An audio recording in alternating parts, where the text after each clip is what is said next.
Laura, the best way to go about this, especially as it applies to our field of science or work, mind for us is not a thing of a certain dimension, a certain color.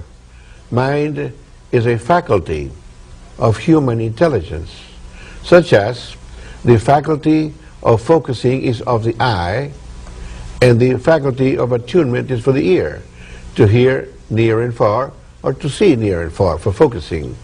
So mind is a faculty of human intelligence.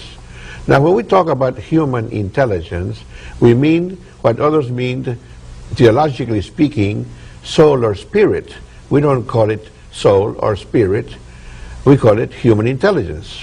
Why don't we call it soul? Because in physics, the soul is the form and shape of things, and spirit is the energy of matter, and we get all confused then.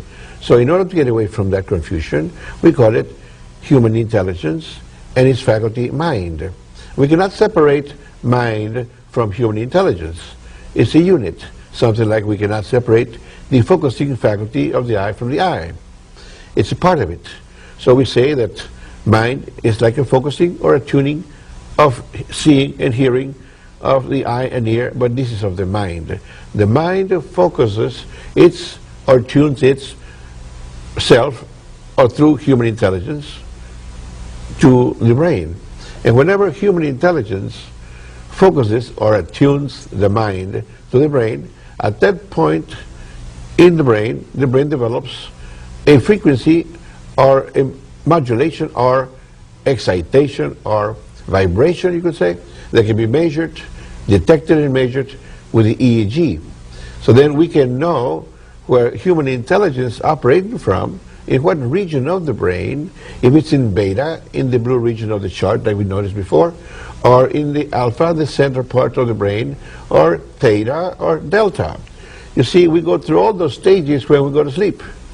And the brain slows down its frequency to the point as it was when we were born, you see. We make several trips during the night. Each one trip of sleep and dream cycle, they call it, takes about an hour and a half on the average.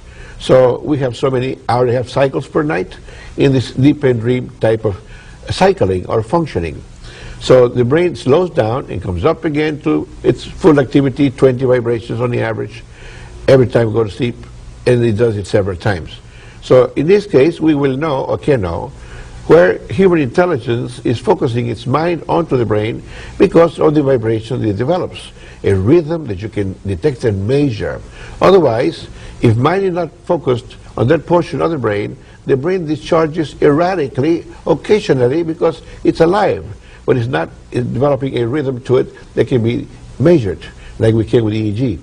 So then we know where mind is functioning from, or at from the brain, and what it can do once it's functioning within that dimension of brain.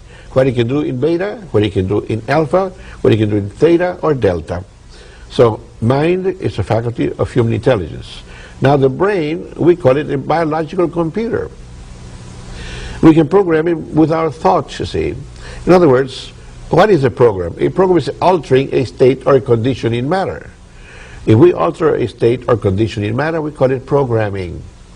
In this case, we can program the brain by simply desiring to walk towards a door, and the brain already has a program, and it will move your legs to take you to the door, if this is what you desire.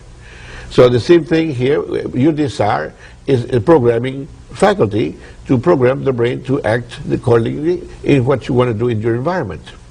So the brain is a biological computer, mind is a faculty of human intelligence. Human intelligence is what others call soul or spirit.